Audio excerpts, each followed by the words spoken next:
आज हम बात करेंगे कि पाकिस्तान में डिजिटल करेंसी के कारोबार को लीगलाइज करने के हवाले से पिछले कुछ अरसे से काफ़ी डेवलपमेंट्स हो रही हैं। जो क्रिप्टो एक्सचेंज के बानी हैं बाइनास के,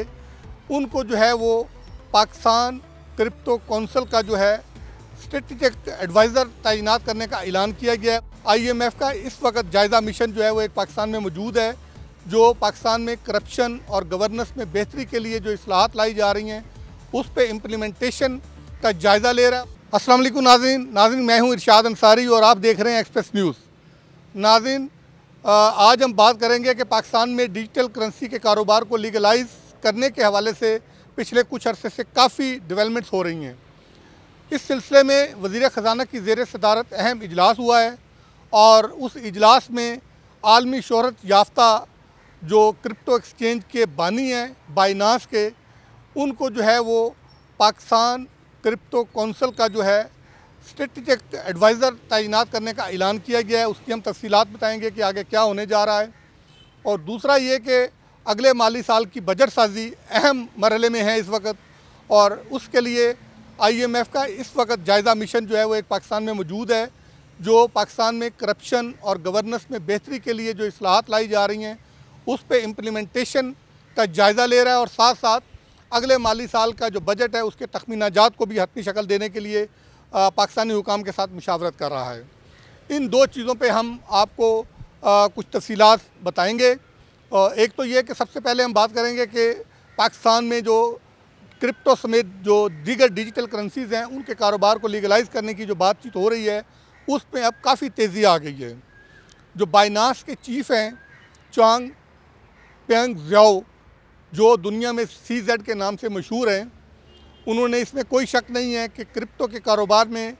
आलमी सतह पर ना सिर्फ नाम बनाया है बल्कि एक उनकी क्रेडिबिलिटी भी है। बाइनास को जो है वो दुनिया भर में जो है वो एक्नॉलेज किया जाता है। तो उनको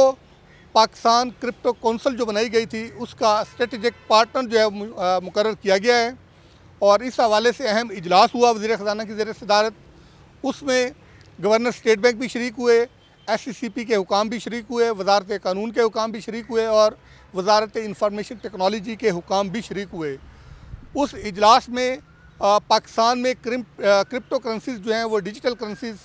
उनको लीगलाइज करने के हवाले से जो रेगुलेशंस इंट्रोड्यूस करवानी हैं उस पर काफ़ी जो है वो ब्रेनस्टॉर्मिंग हुई है। और साथ साथ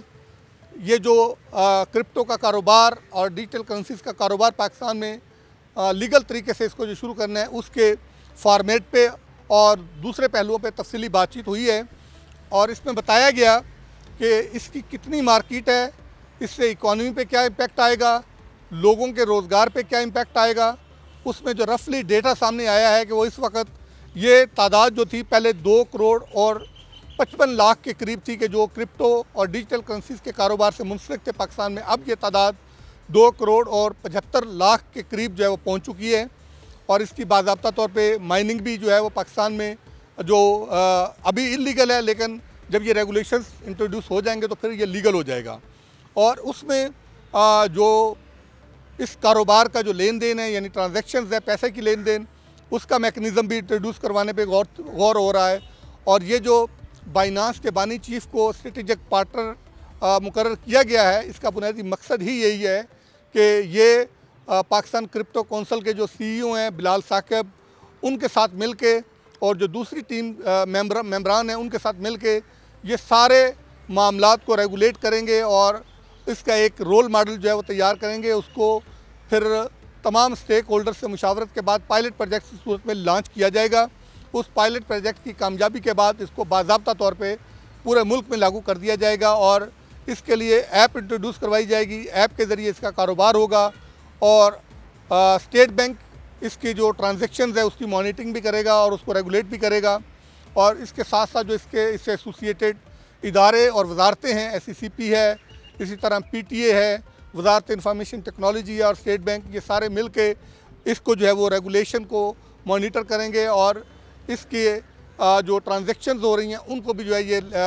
देखभाल उसकी करेंगे। और इसी तरह FBR जो है वो इस कारोबार पे होने वाला जो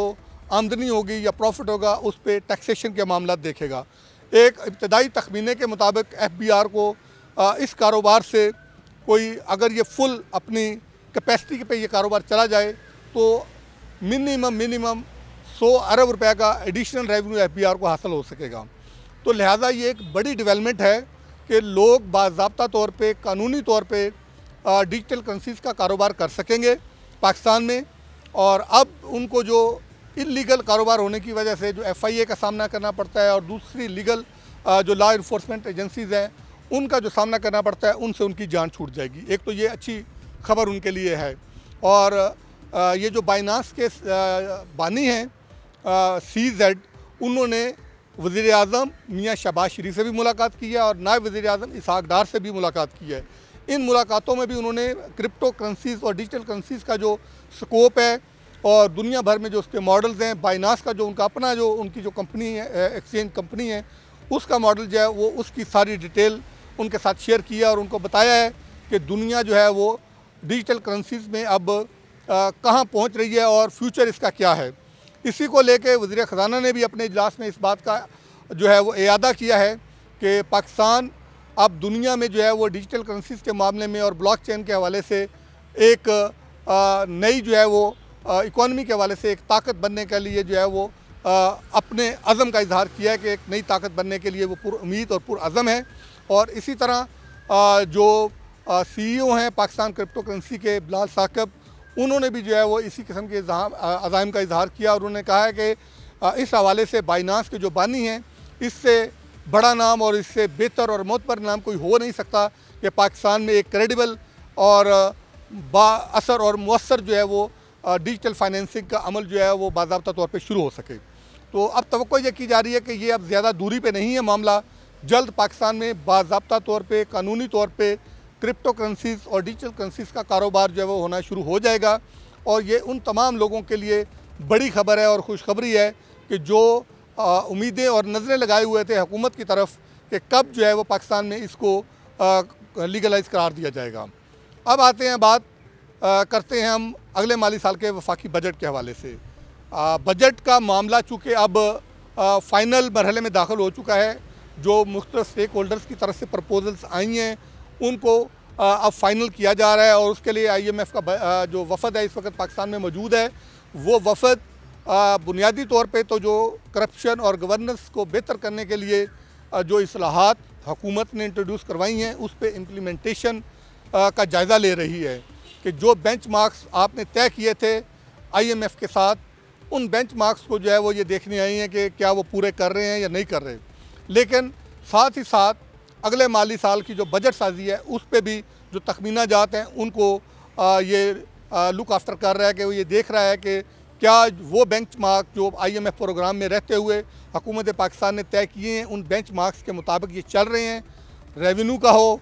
टैक्स नेट बढ़ाने का हो, टैक्स टू GDP की शरह का हो, गर्दिशी कर्जे में कमी लाने का मामला हो, मुल्की बरामदात बढ़ाने का मामला हो, मुल्की मकामी इंडिजीनियस वसाइल बढ़ाने का मामला हो, नए लोगों को टैक्स नेट में लाने का मामला हो, टैक्स टू GDP की शरह बढ़ाने का मामला हो, इन सब मामलात के हवाले से जो तखमीनाजात हैं उनको फ़ाइनल शेप देने के लिए IMF का वफ़द पाकिस्तान में मौजूद है। इनके साथ ये शेयरिंग की जाएगी। उसके बाद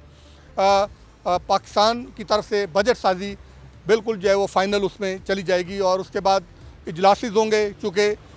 APCC का इजलास तो जो है वो होने जा रहा है, उसमें एनुअल प्लान और अगले माली साल का जो PSDP है उसको हतमी शक्ल दी जाएगी। अभी जो हमारे ज़राए बताते हैं कि रेवेन्यू का जो टारगेट है वो 15,000 अरब रुपए के लगभग है और उसके लिए टैक्स कवानीन में अमेंडमेंट्स की जा रही हैं। इसी तरह एग्रीकल्चर इनकम टैक्स जो है उस पे इम्प्लीमेंटेशन के लिए सूबों के साथ जो कानून साजी हुई है उसके जो बेंचमार्क्स हैं उन पे भी काफ़ी बातचीत हो रही है और IMF को जो है उस पर एतमाद में लिया जा रहा है। उनको बताया जा रहा है कि एग्रीकल्चर इनकम टैक्स से कितनी इनकम एडिशन हासिल होगी और इसी तरह जो रिटेल सेक्टर है उससे कितना एडिशन रेवेन्यू आएगा, पॉइंट ऑफ सेल जो सिस्टम है उससे एडिशन रेवेन्यू कितना आएगा। इसी तरह टोबैको सेक्टर है, शुगर सेक्टर है, सीमेंट सेक्टर है, इन 5 शोबों की जो मॉनिटरिंग की जा रही है और वहाँ पे जो POS लगाया जा रहा है, वहाँ पे डिवाइसेस जो नस्ब की जा रही हैं, उससे एडिशन रेवेन्यू कितना आएगा और कितने नए लोग टैक्स नेट में बढ़ा के टैक्स टू GDP की शरह बढ़ाई जा रही है। ये सारी चीज़ें IMF के साथ जो है वो डिस्कस हो रही हैं। और सबसे अहम बात कि हमारे ज़राए ये बताते हैं कि हुकूमत ने अगरचे अभी सरकारी मुलाजमिन की तनख्वाहों में इजाफे के हवाले से कोई वर्किंग तो नहीं की है, लेकिन अब ये एक अच्छी उम्मीद पैदा होनी ज़रूर शुरू हो गई है कि हुकूमत ने इस पहलू का जायज़ा ज़रूर लेना शुरू कर दिया है कि इब्तदाई तौर पे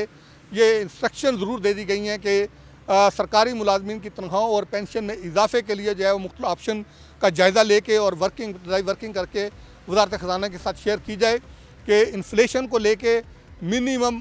कितना हम इजाफा कर सकते हैं, उसका फाइनेंशियल इम्पैक्ट क्या आएगा और मैक्सिमम हमारे पास कितना कुशन है, हम मैक्सिमम कितना इजाफा कर सकते हैं। अगरचे ये पॉलिटिकल फ़ैसला होता है, लेकिन बहरहाल अभी इब्तदाई वर्किंग इस पर हो रही है और फिर ये जाके एंड पे पॉलिटिकल पार्टीज़ के साथ मुशावरत करके जो स्पेशल काबीना का जो स्पेशल इजलास होता है बजट का,